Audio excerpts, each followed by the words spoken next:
नमस्कार, माझी पाककलामध्ये मी मानसी तुम्हा सर्वांचं खूप खूप स्वागत करते.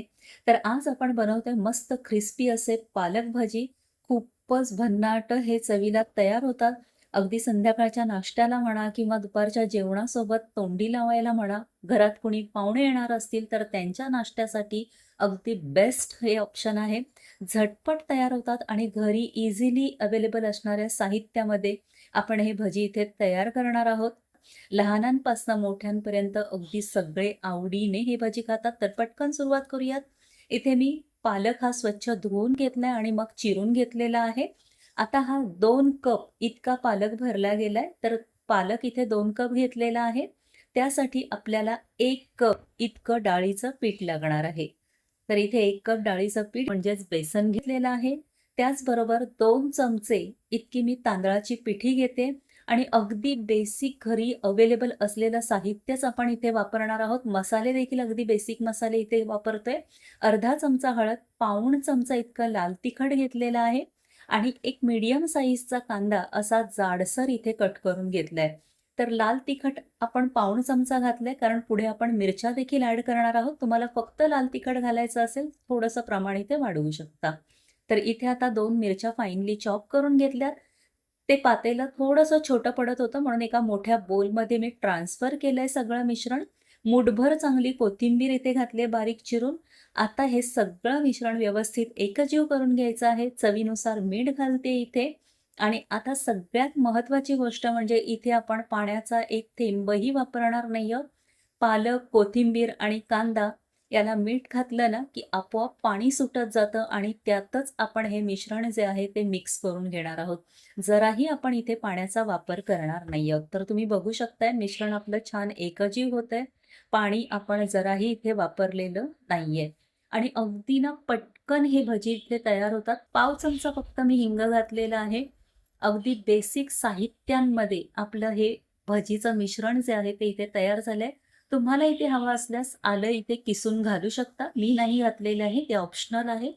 तर इथे आता व्यवस्थित असं मिश्रण आपलं एकजीव झालेलं आहे. मूठ देखील छान वळली जाते आणि दुसरीकडे मी तेल देखील गरम करत ठेवलेलं आहे. तर इथे भज्याचं जे मिश्रण आहे ते छान तयार झालेलं आहे.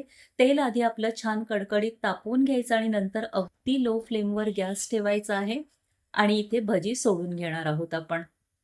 तर असे मीडियम साईजचेच भजी सोडायचे, फार मोठे सोडू नका, नाहीतर मग ते आतून कच्चे राहतात. तर इथे आता हे भजी मी तेलामध्ये सोडून घेते आणि गॅस जराही फास्ट करायचा नाहीये, नाहीतर वरनं लगेच कलर पकडतो भज्यांना आणि आतमध्ये ते पिठूळ राहतात, कच्चे राहतात. तर इथे आता आपल्याला मीडियम फ्लेमवरच हे भजी फ्राय करून घ्यायचे आहेत. थोडंसं जर का तुम्हाला वाटलं खूपच तेल तापलंय, तर पुन्हा तुम्ही गॅस थोडा कमी करू शकता. पण मीडियमच्या वर तुम्ही फास्ट गॅस जराही करायचा नाहीये. लो टू मीडियम फ्लेमच्या मध्येच आपल्याला कमी जास्त करून हे भजी छान असे तळून घ्यायचे आहेत.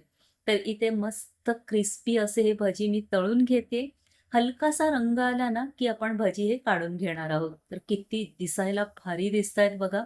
सगळे भजी इथे एका टिश्यू पेपरवर मी काढून घेते आणि अगदी लो गॅसवर तुम्ही भजी जर का तळलेत ना, तर भजी तेल शोषून घेतं आणि परिणामी आपले भजी देखील खूप तेलकट होतात. हे असे तळल्याने ना भजी देखील आपले खूप कमी तेलकट होतात. त्यामुळे मुलं देखील आनंदाने इथे खाऊ शकतात. आता दुसरी बॅच देखील त्याच पद्धतीने इथे मी करून घेते. जराही हे भजी इथे तेलकट होत नाहीत आणि उत्तम पर्याय आहे संध्याकाळच्या नाश्त्याला. कधी-कधी मुलं म्हणतात भूक लागली आहे, तर त्यांना काय द्यायचा हा मोठा प्रश्न असतो. अशा वेळेला जर का पालक घरी असेल, तर पटकन आपण हे भजी तयार करू शकतो आणि करताना देखील दुपारच्या जेवणासाठी जर का आपण करणार असू ना, तर आधी पूर्वतयारी करून घ्यायची आणि जेवणाच्या अर्धा तास आधी हे भजी तयार करायला घ्यायचे आणि मस्त कुरकुरीत असे हे भजी आपण ताटावर वाढू शकतो. जबरदस्त असे भजी आपले तयार होतात. पाहुण्यांसाठी केले तर पाहुणे 100% खुश होतील. अशा प्रकारे इथे सगळे भजी हे मी करून घेतलेले आहेत आणि काय भारी दिसतायत बघा. एका डिशमध्ये सर्व्ह करून घेते. मिरची, चटणी, आपली जी लसणाची चटणी असते त्यासोबत देखील अप्रतिम असे हे भजी इथे लागतात. पालक हेल्दी असल्यामुळे मुलांना देखील आपण इझिली देऊ शकतो. हा एक भजी तुम्हाला मी तोडून दाखवलाय आणि किती भारी झालाय बघा.